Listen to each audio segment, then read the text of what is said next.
بسم اللہ الرحمن الرحیم۔ میں نے ہر سال تقریباً جب سے صدارت کے عہدے کی ذمہ داری آپ نے دی ہے تو ہر سال اپنی کتابیں جن کا میں مطالعہ کرتا ہوں اس میں سے 10 کو چنتا ہوں۔ اس لیے 10 کو چنتا ہوں کہ میرے اپنے خیالات اور سوچ کے اعتبار سے جو بہترین مجھے لگیں، تقریباً 40-50 کتابیں میں سال بھر کے اندر پڑھ لیتا ہوں، تو اس میں سے 10 بہترین کتابیں جو قوم کی ضرورت کے اعتبار سے مجھے اہم لگتی ہیں یا اپنی سوچ کے اعتبار سے اہم لگتی ہیں کہ لوگوں کو ان کتابوں میں سے جو علم ہے وہ لوگوں کو حاصل کرنا چاہیے، تو ہر سال 10 کتاب ٹاپ 10 بکس کو میں ریلیز بھی کرتا ہوں اور ان کی اچھائی کے حوالے سے خلاصہ بھی آپ کے سامنے رکھتا ہوں کہ آپ اس کو سن لیں، سمجھ لیں، دیکھ لیں۔ جن کے پاس پورا وقت نہیں ہے مطالعے کا وہ اس خلاصے سے بھی فیضیاب ہوں، اور جو کتابیں پڑھ سکیں تو وہ ضرور پڑھیں، کیونکہ یہ لوگوں کا علم جو ہے نا وہ کتابوں کے اندر اسی انداز سے آتا ہے اور اس کی علم کی کنٹینیوٹی کی اہمیت اسی طرح سے ملتی ہے۔ تو 10 بہترین کتابوں کے اندر سے پہلی کتاب جس کا میں آپ سے ذکر کرنا چاہتا ہوں وہ the end of history and the last man, یہ فرانسس فوکویاما کی کتاب ہے، اور اس نے اینڈ آف ہسٹری کے اعتبار سے ایک بڑی سوچ رکھی کہ جی انسان جو جس ارتقائی کیفیت کے اعتبار سے چل رہا ہے تو اس نے بنیادی چیزیں اپنی حاصل کر لی ہیں۔ مثال کے طور پر اس نے کہا کہ جی جمہوریت یا شورا بینہم یا رائے لینا سب کی، یہ ایک انسانوں کے اندر یہ بات طے ہو گئی ہے، لہٰذا آمریت ختم ہوتی جائے گی اور جمہوریت آتی جائے گی۔ اس نے کہا یہ ایک بات طے ہو گئی، اور دوسری بات پھر اس نے یہ کہا کہ لبرلزم، معیشت، ٹریڈ، اس اعتبار سے بھی کیپٹلزم کا معاملہ طے ہو گیا۔ لبرلزم ڈیموکریسی اور کیپٹلزم تجارت کے اعتبار سے طے ہو گیا، لہٰذا جب یہ دو چیزیں طے ہو گئیں تو اب تاریخ کے اعتبار سے ارتقائی کیفیت انسان کی ختم ہو گئی۔ مگر بہر صورت ارسطو نے بھی یہی کہا، سقراط نے سب سے پہلے یہ کہا کہ جی انسان کے اپنے جذبات، اپنی خواہشات اور اس کے اندر مشاورت، تو مشاورت کو اس نے بھی اہمیت دی۔ اس نے جمہوریت کی شروعات کے حوالے سے ذکر کیا۔ دوسرے اس نے کہا تجارت، پیٹ کے لیے، دماغ کے لیے، لوگوں کے ساتھ گفتگو اور رائے بنانا، اور پیٹ کے لیے جناب اس نے کہا کہ تجارت۔ اور تیسرا اس نے کہا جس کا فرانسس فوکویاما نے ڈینائی کیا، تیسرا اس نے کہا کہ تھائموس کا مطلب میرے جذبات، میری آئیڈینٹی، اس کو فرانسس فوکویاما نے اور بہت سارے لوگوں نے ڈینائی کیا، اور انہوں نے کہا کہ ہسٹری، اور دو بڑی اصطلاحیں میں آپ کے سامنے رکھنا چاہتا ہوں، ایک ہسٹری ڈائریکشنل ہے اور ہسٹری سائیکلیکل ہے۔ اچھا، اس کے اندر ایک یہ بھی بات آئی کہ انسان کے اپنے جذبات کو آپ طے کرنے کے انسان کے یہ جذبات ہیں، اس کے اوپر سوسائٹی بنا دیں، تو میکیاویلی نے اس کو ایک عروج پر پہنچایا۔ اس نے یہ کہا کہ انسان کے جذبات، نفرت، سازش، بے ایمانی، یہ سب کچھ ہے، تو جو سسٹم بننا چاہیے ریاست کا اور اسٹیٹ کا وہ اسی انداز سے ہو کہ ان سب چیزوں کو ایکسپلائٹ کرے۔ جو ریاست کا صدر ہو یا ریاست کا بادشاہ ہو وہ سب ان چیزوں کو ایکسپلائٹ کرے۔ دنیا جو ہے وہ ارتقائی کیفیت سے اب ایک نتیجے پر پہنچ گئی، تو فرانسس فوکویاما نے اینڈ آف ہسٹری کے حوالے سے جو بات کر دی ہے وہ اس کو بعد میں اگلی کتابوں میں چیلنج کروں گا، مگر سوچ کی بات ہے کہ ہسٹری کے اندر انسان کے جذبات پھر کہاں گئے؟ اگر صرف تجارت اور رائے شماری یہی دو چیزیں ہیں تو پھر انسان کے جذبات کہاں گئے؟ اس کلاس آف سویلائزیشنز کے حوالے سے سیموئل پی ہنٹنگٹن، جس کا فرانسس فوکویاما شاگرد تھا، اس نے یہ چیلنج کیا کہ نہیں، آئیڈینٹی بھی ایک چیز ہے۔ ساری دنیا کی تاریخ کے اندر آئیڈینٹی کی بھی ایک اہمیت ہے۔ کلچر کی آئیڈینٹی ہوتی ہے، مذہب کی آئیڈینٹی ہوتی ہے، زبان کی آئیڈینٹی ہوتی ہے، ریجن کی آئیڈینٹی ہوتی ہے، لباس کی آئیڈینٹی ہوتی ہے۔ یہ ساری آئیڈینٹیز بھی ایک موٹیویشن پرووائڈ کرتی ہیں۔ اپنی زمین سے محبت کی ایک آئیڈینٹی ہے جس کی بنیاد پر جنگیں ہوتی ہیں، اور جنگیں وغیرہ کسی ریشنل چیز پر نہیں ہوتی، انسان کے جذبات پر ہوتی ہیں۔ تو مغرب نے آج ایک ویسٹ کی یونیورسل آئیڈینٹی کی بھی بات کی ہے جس کو دنیا بھی چیلنج کرتی ہے۔ اب دنیا کے اندر جو بات سیموئل پی ہنٹنگٹن نے کی ہے کہ 8 آئیڈینٹیز کا ذکر کیا، اس نے کہا ایک سویلائزیشنز کا، اس نے کہا ایک چائنیز سویلائزیشن ہے، اس نے کہا ایک جاپنیز سویلائزیشن ہے، اس نے کہا کہ ایک مسلم یا اسلامک سویلائزیشن ہے، اس نے کہا کہ ایک ہندو سویلائزیشن ہے، اس کے ساتھ اس نے آرتھوڈاکس کرسچن سویلائزیشن کی بات کی جو مصر آرتھوڈاکس کرسچن ایریا روس کے اندر تک گیا، پھر اس نے لیٹن امریکہ کی سویلائزیشن کا بھی ذکر کیا اور افریقہ کی، اور ایک ویسٹرن سویلائزیشن جو ہر جگہ آج کل اپنے آپ کو فٹ کر رہی ہے۔ اوریجنلی سویلائزیشن 5 دریاؤں کے ساتھ وابستہ تھیں، ٹائگرس اور یوفریٹس، نائل، انڈس اور اس کے ساتھ ساتھ ایمیزون، اور ان کے ساتھ ساتھ بھی سویلائزیشنز بنی۔ تو میں یہ سمجھتا ہوں کہ جو سیموئل پی ہنٹنگٹن نے بات کی ہے کہ انسان کے جذبات، تاریخ انسان کے جذبات سے بنتی ہے، تاریخ صرف کمائی اور سوچ ان تک محدود نہیں رہتی۔ تو میں یہ سمجھتا ہوں کہ بڑی اچھی کتاب ہے یہ جو دوسری کتاب میں نے آپ کا ذکر کیا۔ تیسری یہ جرنی انٹو یورپ ہے، یہ کتاب اکبر ایس احمد صاحب کی لکھی ہوئی ہے، اور یہ جب یورپ کے اندر مسلمانوں کے حوالے سے بوسنیا اور یہ سب جگہوں پر اسلاموفوبیا بڑھا تو انہوں نے سارے یورپ کا کئی مہینے چکر لگایا۔ بڑی اچھی کتاب ہے، بہترین کتاب ہے، اور اس میں آئیڈینٹیٹیز کی تلاش کی۔ دیکھیے جو پچھلی 2 کتابوں کا ذکر کیا اسی میں بھی متلاشی ہوں کہ دنیا میں ہو کیا رہا ہے، کس بنیاد پر انسان سوچتا ہے۔ تو وہاں پر یورپ کے اندر انہوں نے ذکر کیا، اور اوروں نے بھی اس بات کا ذکر کیا کہ 4 قسم کی جنرل آئیڈینٹیٹیز ہیں۔ پہلی تو یہ پرانی آئیڈینٹیٹی جو بار بار نکلتی ہے، آج کل کی فلموں کے اندر بھی آپ کو نظر آتا ہوگا کہ جناب گاڈز کے اعتبار سے تھور اور پتہ نہیں کس کس کا ذکر ہے، وہ آئیڈینٹیٹی نکلتی ہے۔ اور بار بار بعد میں جرمنی کا لفظ جو ہے ٹیسیٹس نے گریس کے اندر سب سے پہلے استعمال کیا کہ یہ ہے وہ پرائمورڈیل آئیڈینٹیٹی جس سے ہم تعلق رکھتے ہیں۔ دوسری ہے پریڈیٹر آئیڈینٹیٹی۔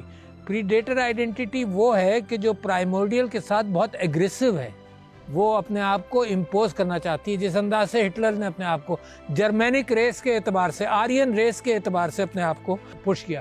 جو موجودہ دور ہے وہ ایک پلورلسٹک آئیڈینٹیٹی کی طرف جانا چاہتا ہے جس میں ساری آئیڈینٹیٹیز ساتھ رہ سکتی ہیں، مثال کے طور پر جمہوریت کے ذریعے۔ اور اس کے اندر جو اکبر ایس احمد صاحب نے جو بات لے کر چلے ہیں وہ اندلس کے اعتبار سے اور انیتولیا کے اعتبار سے، انہوں نے کہا جو مسلمانوں نے جو مل کر رہنے کی کوشش کی، اس کو کنویونسیا کہتے ہیں کہ مل کر رہنا۔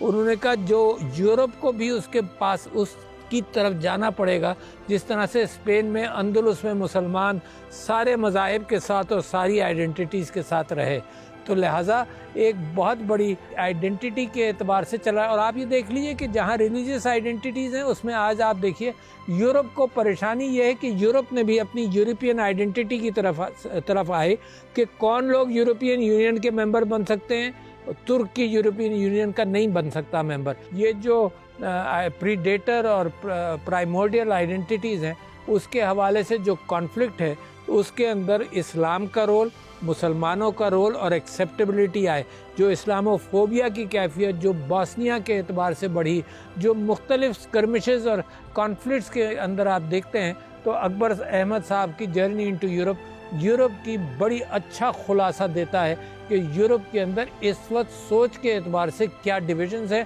اور مسلمانوں کو اس کے اندر کیا سوچنا چاہیے اور پاکستان کو کیا سوچنا چاہیے۔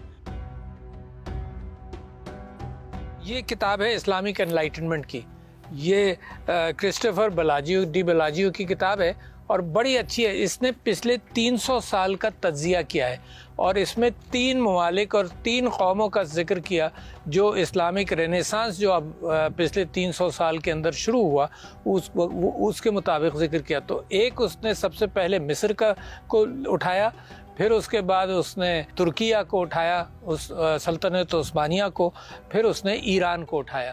تو جب وہ مصر کو اٹھاتا ہے تو اس زمانے سے بات شروع کرتا ہے کہ نیپولین نے حملہ کیا 1779 کے اندر اور اس نے قبضہ کیا مصر کے اوپر، 2 سال اس کا قبضہ جاری رہا، مگر نیپولین خود بھی علم پہنچانا چاہتا تھا، تو لہٰذا وہ اپنے ساتھ 53 اسکالرز لے کر گیا الازہر، اور وہاں پر ان کے ساتھ ایک اسکالرشپ کا اہتمام کرایا کہ لوگوں کو وہاں پر علم کا حصول ہو۔ میں ذکر کروں کہ انسان کا جو ڈسیکشن ہے